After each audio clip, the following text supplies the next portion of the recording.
오늘 우리가 봉독할 성경 말씀은 예배당 다니는 사람들은 거의가 다 아는 말씀입니다. 어떤 사람들은 이 성경 말씀의 제목을 옥합을 깬 여인, 그렇게 제목을 붙이는 사람들도 많이 있죠.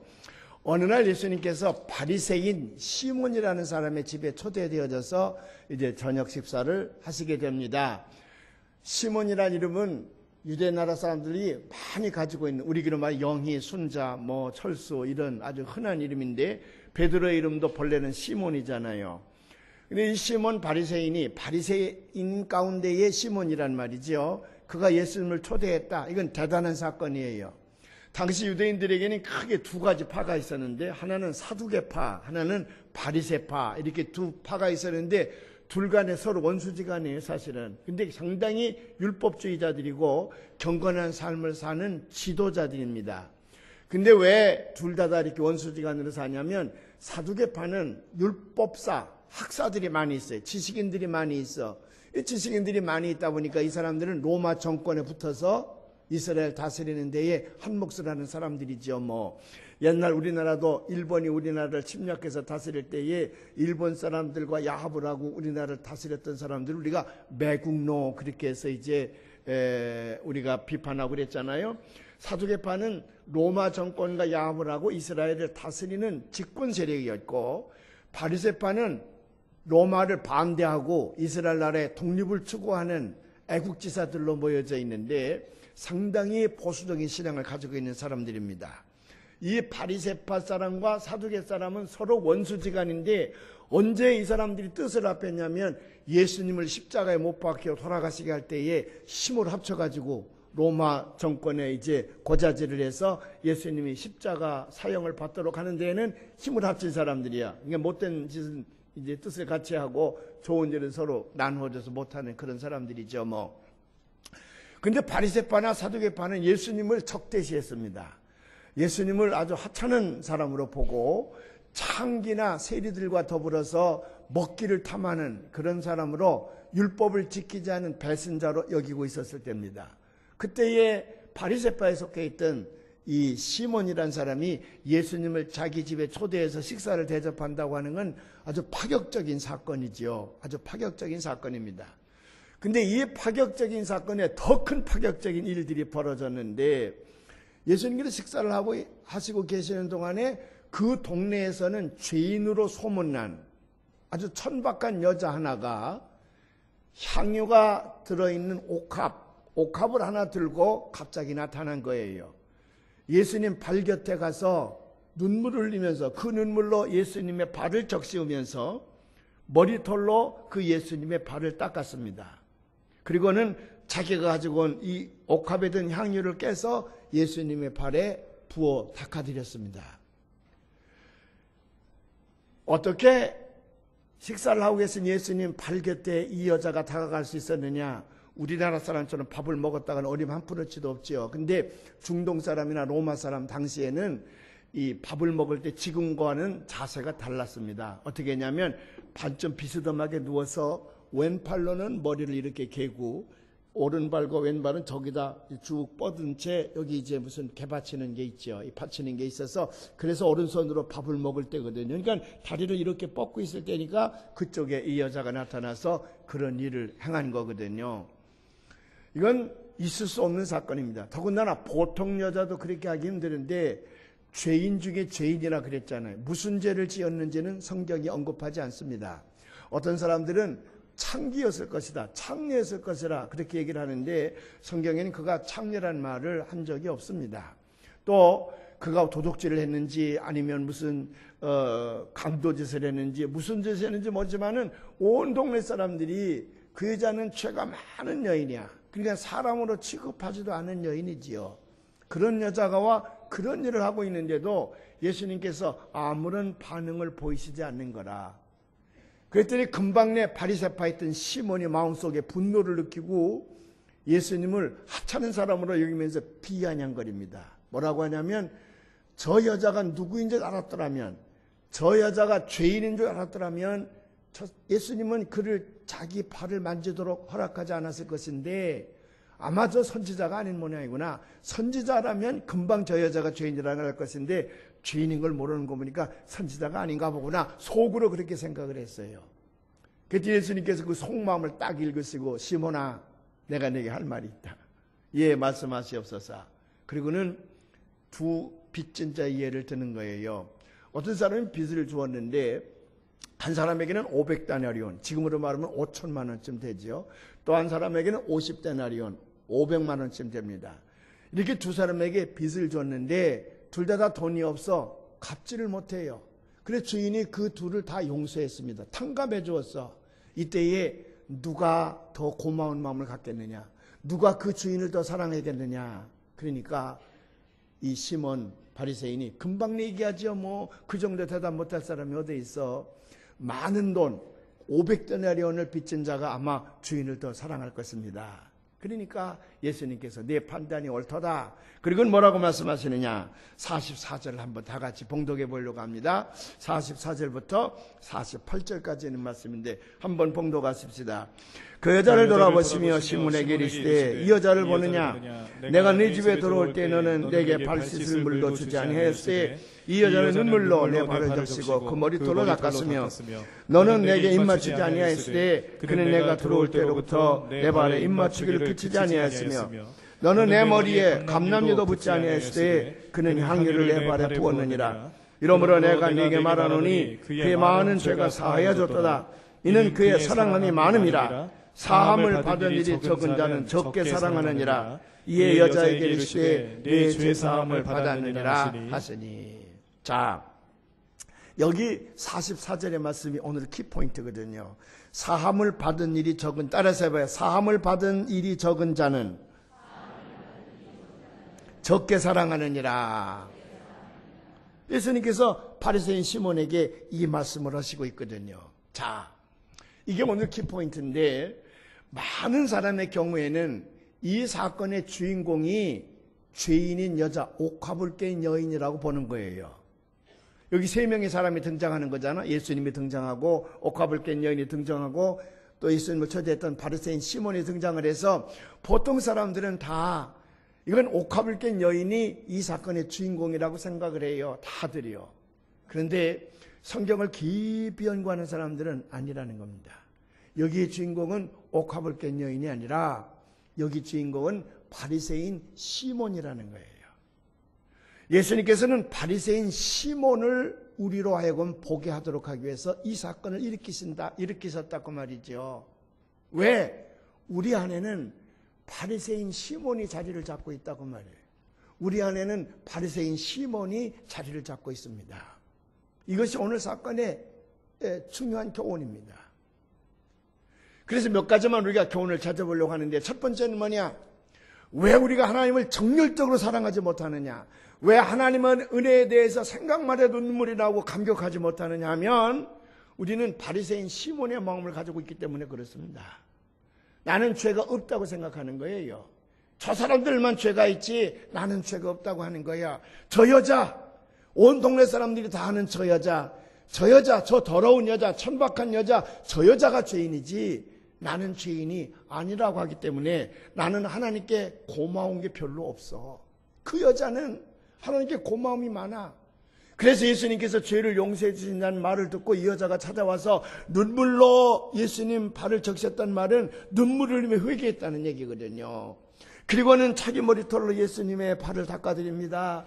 그리고 자기가 가지고 있는 전체 이 한 옥합의 향유는 여인의 결혼 미천과 다름이 없다는 거야.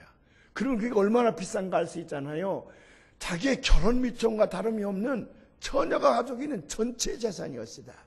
그걸 예수님께 발 앞에 붙는 까닭은 자기의 죄를 알기 때문에 그래. 자기의 죄를 알기 때문에. 그래서 예수님께서 말씀하시기를 Your sins are forgiven. 네 죄가 사함을 입었도다. 네 죄가 사함을 입었도다. 네 죄가 용서되어졌느니라. 그러니까 이 여인은 너무 감격스럽고 고맙고 감사해서 일생을 그는 예수님을 위해서 몸을 바칩니다. 예수님 십자가에 못 박힐 때도 그 옆에 여자가 있었고요. 예수님께서 무덤에 묻힐 때도 그 여자가 옆에 있었고요. 사흘 만에 예수님 무덤을 찾아갔을 때에도 그 여자는 그 무덤에 맨 먼저 찾아간 사람이야. 그 다음에 예수님께서 부활승천하신 다음에 자기 목숨이 떨어질 때까지 순교하면서 예수님을 사랑한 여인이 됐어요. 왜? 자기의 죄를 알기 까닭에. 근데 여기 바리새인 시몬은 예수님에 대한 마음이 약간 열리긴 했습니다. 다른 바리새인들은 예수님을 적대시하고 천시 여기는 데 비해서 이 사람은 예수님을 자기 집에 초대했다는 것 자체가 굉장히 마음이 열리긴 했으나, 그러나 자기가 죄인이라고 한 의식은 없었습니다. 그래서 예수님을 천대했어요. 모시긴 했지만 정중하게 예를 갖추어서 모시질 아니하고 냉랭하게 모시었어. 냉랭하게. 여러분, 어느 집에 초대받았을 때에 초대는 받았는데 그 주인이 하는 태도가 시원찮을 때는 괜히 기분 나쁘잖아요. 그죠? 기분 나빠요. 내가 괜히 왔구나 그런 생각을 가질 때가 참 많아요. 무례함을 보일 때가. 지금 이 시몬은 예수님께 무례함을 저질렀거든요. 왜? 당시에 귀한 손님이 오면 거기는 비가 오지 아니하고 이 황토, 이 황량한 벌판이기 때문에 발이 더럽습니다. 그 어느 집이든지 손님이 오면 맨 먼저 발을 씻겨드리고 그 다음에 볼에다가 입맞춤을 합니다. 우리 김상권 장로님 그 사모님이, 우리 김채선 권사님이 그 아르헨티나에 가서 10달 있다 오셨는데 어제 와서 하시는 말씀이, 그냥 거기는 사람들이 만나기면 볼에다가 막 키스를 해주고 그래서 정신이 하나도 없다 그래요. 아마 정신이 없었던가 봐요. 이 되게 정중한 예는 손님을 맞이했을 적에 키스를 해주거든요. 중동 사람들이 특별히 그게 심합니다. 근데 예수님께 키스도 안 해줬고, 예수님께 발 씻을 물도 씻어주긴 고사하고 발 씻은 물도 주지 않았어요. 바람이 심하니까 머리가 흐트러지고 지저분한 게 많이 있으니까 손님이 오면 적어도 싸구려 감람류 같은 걸 주어서 머리를 잘 단지러가게 하는데도 예수님께 그런 걸 드리지 아니했거든요. 모시긴 했지만 정중하게 모시질 않았어. 그러나 이 여인은 어떻게 했느냐? 예수님께서 이제 나무라시는 장면이 오늘 40살 이하에서 나오잖아요. 너는 내게 그렇게 하지 않았지만은 저 여자는 들어오면서부터 눈물로 내 발을 씻었고 머리털로 닦았고, 너는 입 맞추지 않았지만은 저는 내 발에 입을 맞추었느니라. 그리고 값비싼 향유를 내 발에 붓지 아니했느냐. 그 여자는 자기가 어떤 죄를 지었는지 알아요. 그러나 이 바리새인은 온몸이 싸늘한 사람이야. 자기의 죄를 깨닫지 못하는 거예요. 그러니까 예수님을 사랑하고 하나님을 사랑하는 것이 뜨겁지 않아. 형식화되어져 있는 사람이에요. 만일 자기가 죄인임을 깨달았더라면 그는 달랐을 것입니다. 그는 예수님을 모시는 마음이, 자세가 달랐을 거예요. 이것이 오늘날 문제라고 하는 거거든요. 왜 우리가 하나님을 정열적으로 사랑하지 못하느냐? 왜 하나님 앞에 뜨거운 사랑과 감사를 드리지 못하느냐? 그러면 내가 그만큼 죄인이라는 것을 깨닫지 못하기 때문에 그렇다고 말해요. 그래서 미국의 유명한 영성학자는 한 분이 이런 얘기를 했습니다. 우리에게 제일 큰 문제는 용서에 대한 갈급함이 우리에게 없다.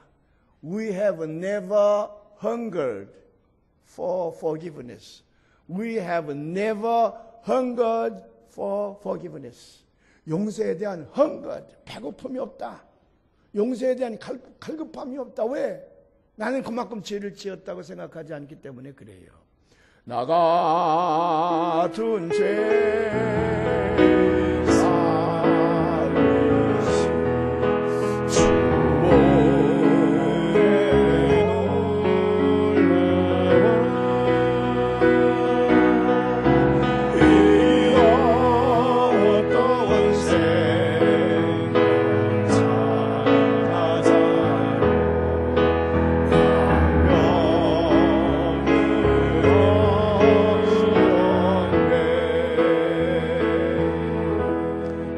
존이라는 사람이 노예 쟁사를 하다가 회개하고 하나님의 은혜를 체험한 후에 이 찬송을 불렀잖아요.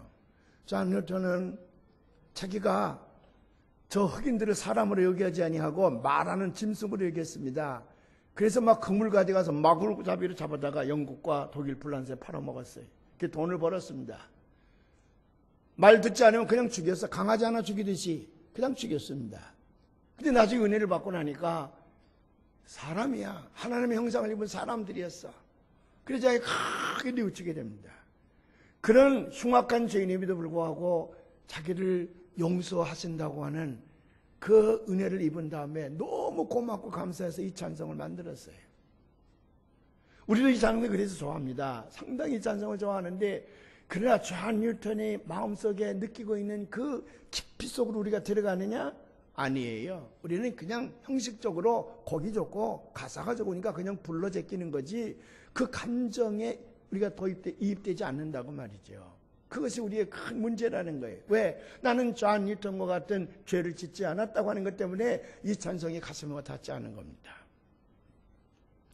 여기 가사를 보면, 우리 참 번역도 잘 됐지만 본래에 보면 뭐라고 그랬냐 그러면은, I was once lost but I am found. 내가 한때는 잃어버린 바 되어졌다. 내가 잃은 양이었다. 그러나 내가 주인에 의해서 다시 찾은 양이 되어졌다. 나는 하나님에게 잃은 양, 하나님에게 죄로 말미암아 완전히 버림받은 몸이었는데 다시 하나님의 은혜로 내가 하나님의 자녀로 구원받게 되어졌다. 이걸 실제로 느끼는 사람만이 이 찬송을 부를 때 감동이 오는 거거든요. I was blind. 나는 한때 눈먼 봉사였다. 그러나 but now I see. 나는 지금 본다고 말이죠. 여러분, 눈이 완전히 멀었던 사람이라야 내가 눈을 뜨고 세상을 보는 것이 고맙지. 내가 눈이 멀지 않았을 때는 보는 게 전혀 감사하지 않아요. 그래서 옛날에 강영호 박사님도 오셨을 때에 나는 빛조차도, 어떤 사람은 눈이 멀었을 때 빛이 움직이는 건 보인다는데 나는 빛조차도 볼 수 없는 깜깜한 맹인입니다. 그 얼마나 비참하겠어요. 만일 그 사람에게 눈이 띄어졌다? 아마 자기 눈을 뜨게 한 사람을 위해서 목숨을 10번이라도 더 바칠 수가 있을 것 같습니다. 우리가 예수 그리스도의 십자가의 은총으로 구원받았다고 하는 사실, 이것이 우리에게 체감되어지려면 내가 그만큼 죄인이라는 걸 알아야 되는데, 많은 사람들이 내가 죄인임을 모르고 있다고 말이죠. 그래서 신앙의 깊이에 들어가지 못한다는 겁니다. 그러나 이 여인은 자기 죄가 무엇인지를 분명히 알아 와서 눈물을 맺게 하고 예수님께 감사하는 거거든요. 여기 시몬네 집에는 그렇기 때문에 죄인이 둘이에요. 하나는 자기 죄가 무엇인지 아는 그 여인, 옥합을 깬 여인이고, 또 하나는 자기의 죄가 무엇인지조차 모르는 바리새인 시몬과 같은 죄인이야. 예수님이 볼 때에는 둘 다 죄인인데 이 여인의 죄는 용서하기가 쉽습니다. 왜? 자기가 무슨 죄를 지었는지 알거든요. 회개하잖아요. 그 예수님께서 다 용서하시는 거예요. 아주 쉬워요. 예수님 입장에서 보면 이 여인을 용서하기가 아주 쉬워요. 또 이 여인이 그렇게 용서함을 받으면 주님이 너무 고맙고 감사한 거예요. 그런데 예수님께 제일 어려운 건 뭐냐면 바리새인 시몬과 같은 죄인이야. 저게 분명히 죄인인데 무슨 죄를 졌는지 모르거든요. 그러니까 용서를 해줘도 고마워할 줄 모르고 내가 왜 용서를 받았는지조차도 모르기 때문에 요 교만의 죄를 가지고 있는 자를 하나님은 다루기가 제일 어렵다는 거예요.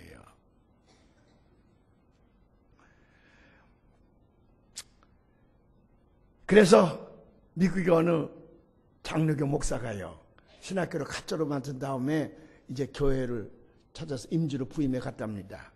교회 임원들을 모아놓고 이제 예배 순서를 짜기 시작을 하는 거지. 제가 다시 왔으니까 예배 순서를 이렇게 짜겠습니다.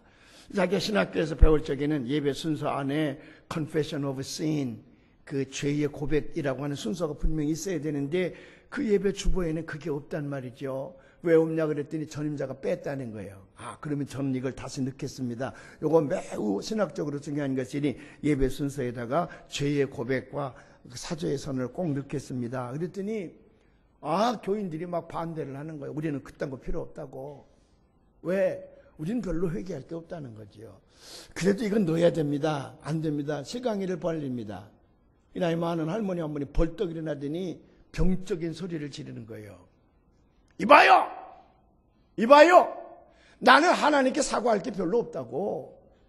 나는 하나님께 사과할 게 별로 없다고. 근데 뭘 그걸 넣어? 이 젊은 목사는요, 어떻게 설명을 할 수가 없는 거나. 그 눈물 글썽이면서 신학교에서 제가 이런 건 배운 적이 없는, 이럴 때는 어떻게 대처해야 되니 저도 잘 모르겠습니다. 그래 아저씨 뺐다는 겁니다. 우리가 예수를 믿는다 그럴 때 가장 기본적인 것이 뭐냐면은 자기의 죄를 깨닫고 회개하는 거거든요. 우리가 마지막 때 하나님 앞에 섰을 때에 하늘의 상급을 받지 않습니까? 그 하늘의 상급을 받는데 그 하늘의 상급 가운데에 상급의 상급의 리소스가 되는 거, 이런 것 때문에 상을 받는다 그럴 때에 그 상급의 제일 첫 번째가 뭐냐면 자기의 죄를 깨닫고 회개하는 거예요. 거기에 하나님께 상급을 주신다고 하는 거거든요. 1907년에 평양에서 이제 대부흥 운동이 일어났다 그러잖아요. 그 동기가 이제 1월 달에, 1907년 1월 달에 부흥 사경회가 열렸습니다. 감리교, 장로교 할 것 없이 다 같이 부흥 사경회가 열렸는데, 그때는 이제 남자가 여자 따로따로 할 때인데 남자 부흥 사경회입니다. 한참 성령 공부를 하고 있는데 성령이 임했어. 원산에부터 시작해서 불어오던 성령의 바람이 평양으로 돌아오더니 그때 거기 성령이 임했어요. 그 성령이 임하게 되니까 많은 사람들이 은혜의 도가니 가운데 빠지게 되는데, 그때 그 장대현 교회에서 사경회가 열렸는데 그 교회 장로인 길선조 장로님이라는 분이 갑자기 앞으로 나오더니 막 회개를 하는 거예요. 그러니까 자기가 하고 싶어서 하는 게 아니야. 강권적으로 성령께서 임하니까 자기 죄가 보이는 거지. 회개하지 않으면 못 견디는 거니까 막 회개를 하는 겁니다. 내가 예수 믿기 전에 이런 일도 했습니다. 이런 일도 했습니다. 내가 우상을 섬겼습니다. 다 회개를 하고 이런 것까지도 회개를 했어. 내 가까운 친구가 있었습니다. 근데 병들어 죽게 됐을 때 나를 불렀습니다. 내가 자녀를 믿고 맡기는 것이니 내 부탁을 좀 들어달라. 내가 죽고 난 다음에는 내가 가지고 있는 재산을 다 정리해서 불쌍한 내 아내와 내 자녀들에게 골고루 좀 자네가 잘 나누어 주기를 바라네. 자네는 장로이니까 잘해줄 줄로 믿네. 그래서 걱정하지 말라 그랬어요. 그래서 죽은 다음에 장례식을 다 치렀습니다. 그리고 재산을 다 정리했어. 그래서 친구의 아내와 자녀들에게 다 나눠주면서 얼마를 삥땅을 쳤냐 그러면 100원을 삥땅을 쳤어. 100원. 아마 100원이면 지금 돈으로 몇 천만 원 될 겁니다. 그때는 당연한 것으로 여기서 당연한 것으로. 왜? 내가 친구 재산을 팔아서 이렇게 하는데 수고비 정도로 이 정도로 가지면 되지 않을까 생각해서 자기가 먹었을 거예요. 근데 성령 받고 나니까 아니야. 내가 친구의 허락도 없이 이 돈을 내가 착복했다는 게 얼마나 큰 죄인가를 알게 되는 거예요. 그래서 그날 막 그게 회개하는 거야. 그리고 그 다음날 그 친구 아내에게 가서 내가 이렇게 나쁜 놈입니다. 그리고는 그 돈을 다 토해서 나누어주고요. 그때부터 평양에 성령운동과 회개운동이 벌어지기 시작을 하는 거라. 그래서 100만 명 구령운동을 시작을 해서 대한민국의 교회가 급성장하는 원인이 되거든요. 그뿐만입니까? 그와 같은 거기 성령의 바람이 불게 하는 것은 4년 전에 1903년에 원산에서 하지라고 하는 선교사가 성령 받고 회개한 거지요. 지난번에도 말씀을 드렸습니다마는 하디는 영국 사람이고 캐나다 의과대학을 졸업하던 백인이었습니다. 그 교만과 우월감이라는 건 이루 말할 수가 없죠. 자기가 선교사로 나온 거는 내가 큰 죄인이었는데 예수 그리스도의 십자가의 은총으로 구원함을 받았다. 그래서 이 한 목숨 주님을 위해서 바쳐야 되겠다. 그래서 온 게 아니에요. 어렸을 때부터 교회에서 자라면서 남을 위해 산다는 것, 불쌍한 사람을 돕는다는 건 참 고귀하고 거룩한 것이로구나. 그걸 깨달아서 그래서 온 겁니다. 그래 한국에 와서 그가 선교 활동을 하고 여기 참 우생실이 제대로 되어져 있는 한국 사람을 치료하고 그러는데도 선교가 자꾸 실패하거든요. 늘 그 생각에는, 자기의 생각에는 저 한국 사람들이 무식하고 우상을 섬기고 너무 원시적인 삶을 살아가기 때문에 자기와 같은 사람이 하는 일을 저들이 이해하지 못한다고 생각을 했거든요. 근데 그가 성령 받고 나니까 자기 죄가 보이는 거야. 내가 백인이라고 하는 우월감, 영국 시민이라고 하는 우월감, 토론토 의과대학을 졸업했다는 그런 그 교만심, 이런 것들이 다른 사람을 경멸하고 없이 여겼거든요. 그래서 그가 그걸 회개하게 될 때에 그 하디 선교를 통해서 성령운동이 벌어지기 시작을 했고요. 서울로 와서 그가 집회를 하게 될 때에 이화학당, 배화학당, 배재학당 학생들이 하디 선교사로 말미암아 크게 은혜를 받는 거야. 성령을 받는 거야. 그래서 그들을 의식화시키는 거죠. 컨센타이제이션이죠. 그래서 그들이 마침내 3.1 독립운동을 전개하게 되는 거예요. 우리 기독교 신앙에서의 첫 번째 단계가 회개에 대한 까닭이 여기에 있습니다. 근데 이것보다 더 중요한 거는, 이런 윤리적이고 도덕적인 것보다 더 중요한 건 뭐냐면 영적인 회개인데, 영적인 죄에 대한 회개인데, 창조주 하나님을 유일하신 하나님으로 내가 믿지 않는 거야. 믿어오지 않은 거예요. 예수 그리스도가 십자가에서 나의 죄를 대속하시기 위하여 다 피 한 방울 물 한 방울 남기지 아니하고 쏟으시고 그 생명을 바치셨다고 하는 사실을 내가 믿지 못하는 거예요. 이게 큰 죄예요. 이것이 도덕적 윤리적인 죄보다도 훨씬 큰 죄예요. 그래서 이것은 내 힘으로 되는 것이 아니라 하나님께서 우리에게 회개의 영을 불어넣어 주셔야 이 영적인 회개가 이루어지는 거거든요. 영적인 회개를 가리켜서 복음적인 회개라 그래. 율법적인 회개보다 훨씬 중요한 게 뭐냐면 복음적인 회개입니다.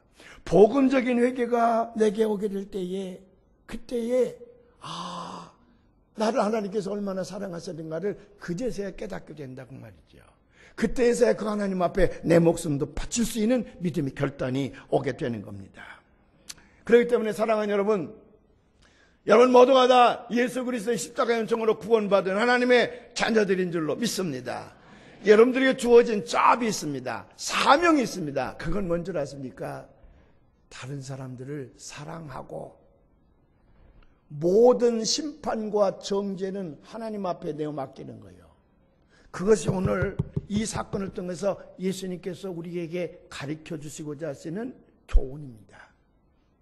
여기 시몬 바리새인 시몬처럼 나는 죄가 없고 저 여자만 죄가 있다. 그래서 저가 죄인인 것을 알았더라면 이 선지자가 저가 자기 몸에 손을 대는 것을 하지 못하게 했을 것인데 아마 선지자가 아닌 모양이구나. 그렇게 예수님을 피하는 것이 어디서부터 오는 것이냐 그러면 자기가 죄인임을 깨닫지 못하기 때문에 그래. 그래서 예수님은 시몬 바리새인에게 저 여자의 죄가 중요한 것이 아니라 내 마음속에 들어있는 죄가 중요하다고 말이죠. 오늘 우리는 그 여자가 예수님의 사랑으로 용서받고 구원받았다고 하는데 우리의 초점을 맞출 것이 아니라 내 안에 들어있는 시몬을 발견해야 됩니다. 내 안에 들어있는 바리새인 시몬을 발견해야 됩니다. 그리고 하나님 앞에 회개할 때에 하나님 우리를 사랑하게 되는 줄로 믿습니다.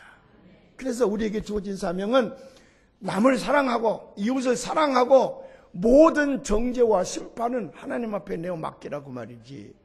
근데 우리는 어떻습니까? 사랑하는 것보다는 남을 심판하고 정죄하는 일에 더 열을 올리죠. 더 열려. 사랑은 하나님께서 하시는 것이고 우리는 남을 심판하고 정죄하는 것으로 생각을 한다고 말이지요. 답답한 예수님께서는 뭐라고 말씀하십니까? 산상수훈에서 어찌하여 내 눈 속에 있는 들보를 보지 못하고 남의 눈 속에 있는 티만 보려 하느냐. 너희가 남을 비판하면 너희도 비판을 받을 것이더라. 이런 교훈이 다 여기에서 오는 거예요. 우리는 이 사건을 통해서 옥합을 깬 여인에게 우리의 시각, 우리의 초점을 맞추지 말고 내 안에 들어있는 시몬 바리새인이 발견되어지기를 주님의 이름으로 축원을 합니다. 아멘. 그래서 우리는 주께서 십자가에서 우리를 사랑하셨듯이 우리도 남을 사랑하게 될 때에 나를 통해서 기적을 만들어 가신다고 말이죠. 줄리오 디아즈라고 하는 뉴욕에 사는 사회복지사 소셜 워커이지요. 그가 체험한 얘기를 어느 책에다 썼더라고요. 제가 읽었는데 밤늦게까지 일을 하고 아마 브롱스에 살았던 모양입니다. 뉴욕이 아주 제일 범죄율이 많은 곳인데 그 브롱스역을 늦게 내렸는데 지하철을 내렸는데 사람들이 아무도 없어요.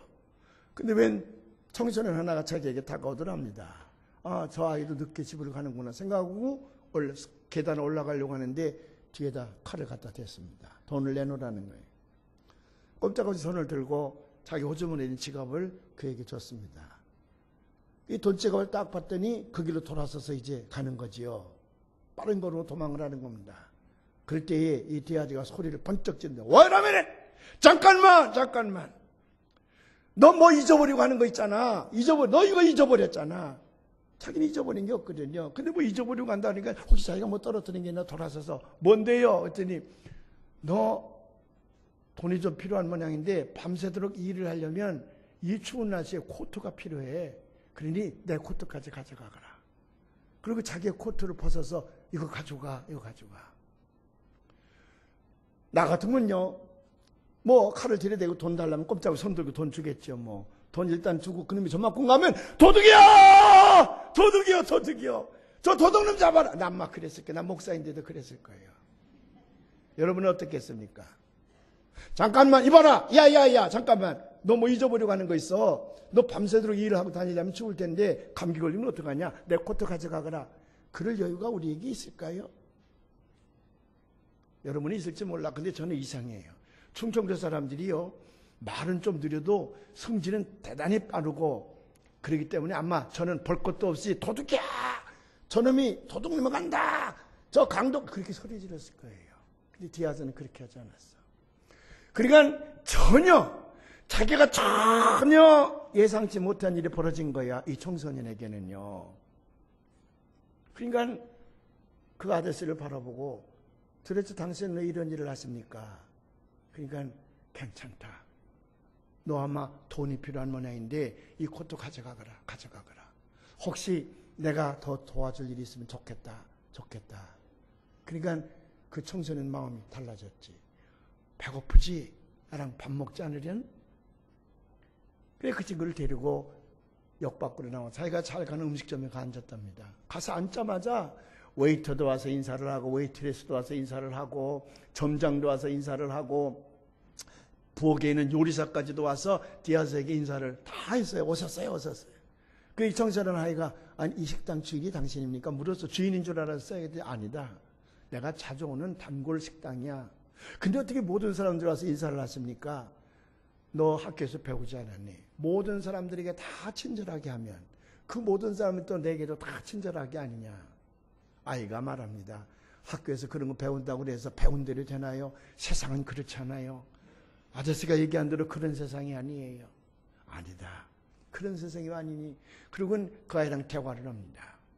마지막에 밥을 다 먹고 오늘은 밥값을 네가 내야 되겠다. 그 이 아이가 아니 전 돈이 없어요. 아저씨가 사준다 그랬잖아요. 아까 내 지갑 네가 가져갔잖아. 나는 그것밖에 돈이 없는 사람인데 그 지갑을 네가 계속 가지고 있으려면 네가 돈을 내고 만일 그 지갑을 내게 주면 내가 오늘 저녁값을 내마. 이 아이가 지갑을 줬습니다. 지갑만 줬겠어? 다른 것 하나를 줬는데 나이프예요. 강도질할 때 자기가 써먹는 칼을 아저씨에게 줬어. 그래서 줄리아 디아즈는 그 사회복지사니까 그 아이를 꼭 붙들고 고맙다. 내가 너를 사랑한다. 그 아이가 달라졌다는 거거든요. 저처럼요, 도둑이야! 도둑 잡아라! 그래서 경찰에 인계할 수도 있어. 감옥에 넣을 수도 있죠, 뭐. 근데 예수님이 바라는 건 그게 아닌 것 같아요. 그를 사랑하라고 말이지. 여기 바리새인 시몬은 그 죄 많은 여인, 천박한 여인이 어찌 예수님의 거룩한 발을 와서 만지고 그걸 닦고 거기다 향유를 붓고 하는 걸 놔두느냐고 말이지. 그 더러운 손으로 그런 짓을 하는 것을. 근데 예수님은 다른 말씀을 하시잖아요. 우리에게 주어진 것은 사랑만 하라는 거거든. 그러면 우리에게 기적을 베풀어 준다는 거거든요. 또 하나가 있어요. 뭐냐 그러면 우리는 하나님을 믿고 예수를 믿는다 그러면서도 그 예수님의 능력이나 하나님의 능력을 너무 가볍게 본다는 거죠. 내 이성의 한계를 벗어나지 않아. 언제든지 내 이성의 한계 내에서만 보려고 그래. 그러니까 여기 시몬 바리새인이 뭐라고 하냐면 저가 선지자였다면 이 여자가 누군지 알 텐데 모르는 것 보니까 저건 선지자가 아니네. 예수님을 비아냥거리면서 룩다운하는 거지요. 자기가 선생님이라고 얘기하면서 많은 사람들부터 예수님이 누구란 걸 들었을 텐데도 불구하고 자기 집에 그래서 모시지 않았겠습니까? 그러나 예수님의 한계를 자기는 알아. 그러니까 들어왔을 때 냉대했어요. 발도 안 씻어졌습니다. 감람유도 안 뿌려졌습니다. 기수도 안 해줬어요. 우리 하나님을 믿노라 그러면서도 하나님 앞에 대하는 태도가 이럴 때가 얼마나 많이 있는지 몰라요. 함부로 여길 때가 얼마나 많습니까? 하나님을 함부로 여기는 까닭은 그 하나님의 전지전능성과 그 하나님의 존귀함을 우리가 믿지 않기 때문에 그렇죠. 그뿐만입니까? 그 하나님의 능력을 인간의 능력에 비해서 사실은 하찮게 볼 때가 많이 있다고 말이죠. 루스 카터 스테이플턴이라는 사람이 쓴 책이 있어요. Experience of Inner Healing, 내적 치유에 대한 경험에 대한 책을 썼는데 오래된 책이더라고요. 그런데 한국말로 번역되는지 잘 모르겠는데 제가 그 책을 그래서 구하게 돼서 읽게 됐는데 지난 주간에 이 루스 스테이플턴 여사는 자기가 왜 내적 치유에 대해서 관심을 갖게 됐냐? 신앙적 경험이 있었습니다. 자기 부모님들도 자기 시부모님들도 모두가 다 신앙이 좋은 사람들이야. 좋은 신앙의 가문에서 교회를 잘 다니는 사람인데 어느 날 갑자기 자기 시어머니가 스트로크에 걸렸어요. 뇌졸중으로 쓰러졌습니다. 근데 너무 크게 왔기 때문에 병원으로 옮겼지만 의사들이 다 진단한 결과 사흘밖에는 더 이상 못 산다. 사흘. 그러니 집에 모시고 가서 그 삶을 정리하는 게 좋겠다. 그래서 집으로 모시고 왔어요. 완전히 의식을 잃었습니다. 의사가 준 기간이 사흘밖에 안 돼. 그러니까 이 루스 여사는요, 이럴 때 기도가 필요하구나. 그래서 자기가 가지고 있는 20명의 중보 기도팀이 있었습니다.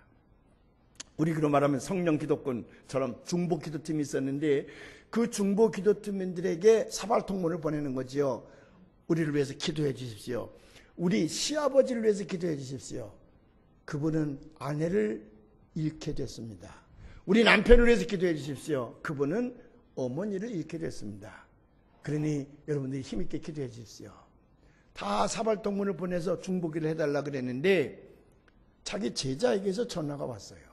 선생님, 시아버지를 위해서 기도해달라, 남편을 위해서 기도해달라 그랬는데 왜 거기만 기도를 부탁합니까? 그때 루스 여사가 상세히 설명을 했어요. 40년 가까이 살아왔는데 우리 시아버님이 아내를 잃고 얼마나 마음의 상처가 크고 슬프겠느냐. 그래서 기도를 부탁한 것이고, 우리 남편은 자기를 낳아서 길러주신 어머니인데 어머니가 돌아가시게 됐으니 얼마나 슬프고 마음이 아프겠느냐. 그래서 우리 남편을 위해서 기도해달라고 하는 거야. 이해가 되지? 제자가 묻습니다.